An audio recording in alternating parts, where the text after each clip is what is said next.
do you have any examples that come to mind of chromatic othering happening in other contexts? Well, one that I've been thinking about a lot is the context of the United States and how chromatic other provides sort of this theoretical space to think about bodies that exist outside of a nation's imaginary. And in relation to how bodies are racialized within the United States, we can think of race as like the secondary factor that is manifested as like black bodies, essentially. So the chromatic other exists, but it is transported into blackness through a process of racialization.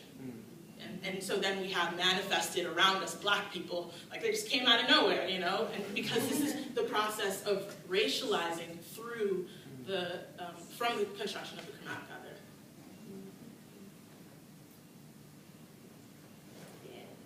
I don't know if you said this in the beginning while I was in the bathroom, but how did you become interested in Turkey specifically? I was doing an off-term.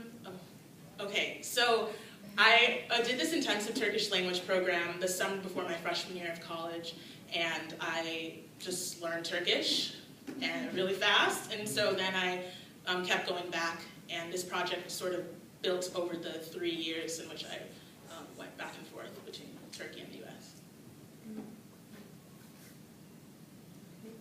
Are there some spaces or some ways in which these bodies are able to claim their own identity? And is it in relation to Turkish national identity, or do they create their own?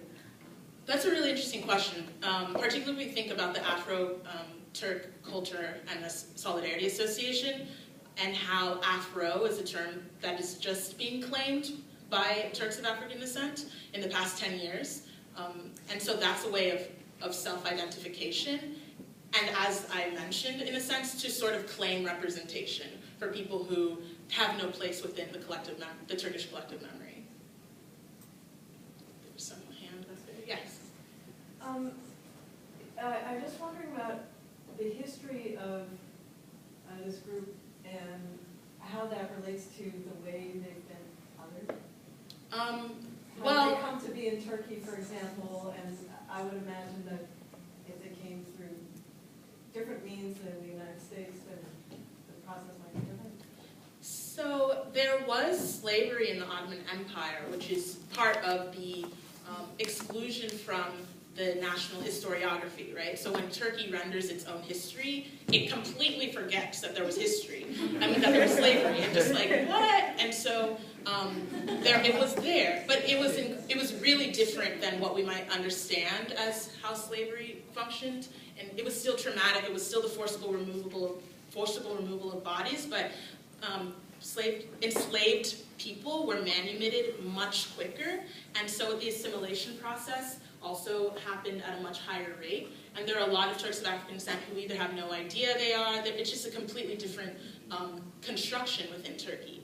And that also raises another point, because the term Arap that is used to also refer to particular bodies within Turkey, as in how I understand it, it refers to how during the Ottoman Empire, when the empire was trying to centralize, it sort of created its own Orient and said that those who existed on the periphery were backwards, and that the people that existed on the periphery were Araplar, or Arabs and Arabic-speaking peoples. And over time, I feel personally that that has sort of solidified into and been conflated with backwardsness. And it's also really difficult because race wasn't a construction within the Ottoman Empire. People were classified according to religion. So it's really difficult to say, look in archives and say, like, these bodies from here, because, and how they were perceived at that time. But I believe, like, this sort of relation between Arab and, like, darker skinned and backwards all came from this, the Ottoman Empire, the time of the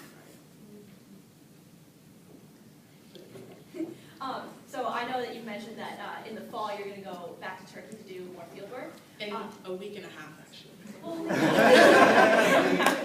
Could you briefly describe what your field work specifically, if you're going to continue with this project, and maybe how your epiphany about the chromatic other has changed what you thought you were going to do? So, yeah, I don't know. Yeah, because that moment time. It was like, oh, you were there, so. That was a great moment.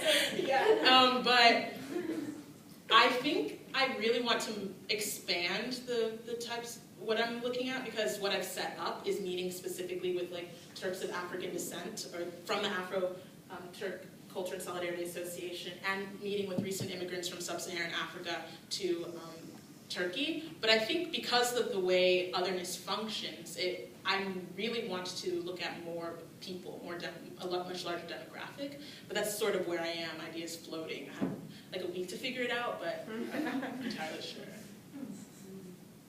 Yeah. Are there ways in which this exclusion that started from the Ottoman Empire, is it being continued by the Turkish state, or how has it become solidified exactly? Well, so sociological factors, right, and the experiences of what might be considered Turks of African descent. There is a huge exclusion from economic sort of mobility, and Turks of African descent exist in communities that are of the poorest in the nation of Turkey, and so that is something that I feel is representative of an exclusion from its citizenship and full participation within what the Turkish nation offers its citizens. That's one particular manifestation. There are other things, but it's really difficult because Turks of African descent, or this particular group, the Afro-Turk Culture and Solidarity Association, who have been interviewed before, talk about how they live in communities and don't really experience discrimination until they go into larger cities. And so that is something that also manifests. Yeah. First of all, that was beautiful. Your voice is very powerful, and you inspired me on so many levels. I really like you. Anyway, but I was wondering, like, what type of paradigm shifts did you have within yourself? Like, did you learn anything about yourself through this research?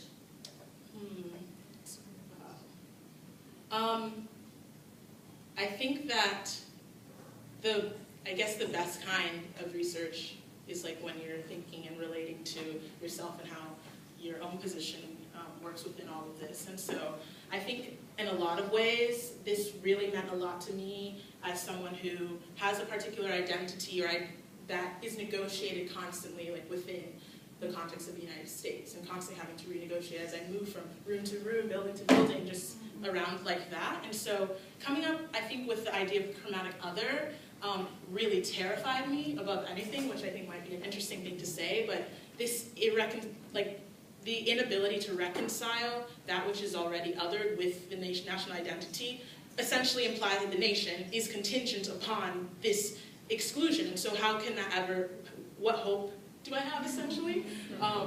And so, yeah, this is just starting stages, right? Next one will be like, I figured it out, everyone. This is how I do it. But now I'm just, yeah, that's kind of where I am. I'm like, wow. Yeah, just another question. Is this topic of this race debate, did it come up, have you found that in the recent protests in Turkey right now, has this come up at all? Because I know it started out, people were angry about one thing and it just kind of exploded into all these different things. I'm not sure if this is another thing to put on the table. That's a really interesting question that I'm not entirely sure of. I know that I was in the process of trying to connect with someone who identifies as Afro-Turk, which is also really important to say, because I wouldn't call this a racial debate or anything really dealing with race. I really want to say that this work is of otherness, and particularly like thinking of how the chromatic other and what's happening within the context of Turkey. And so when you do meet people who identify as Afro, that signals something different. That signals in itself this desire to inscribe a particular identity or with a particular consciousness, if you understand what I mean, because it doesn't exist within this context, this idea of Afro. It was taken from somewhere else. And so with people who identify as Afro-Turk, I met up with someone, and she was trying to tell me how this relates to what's happening now, but then like contact fell off, and so I like have no idea. And that. Thank you.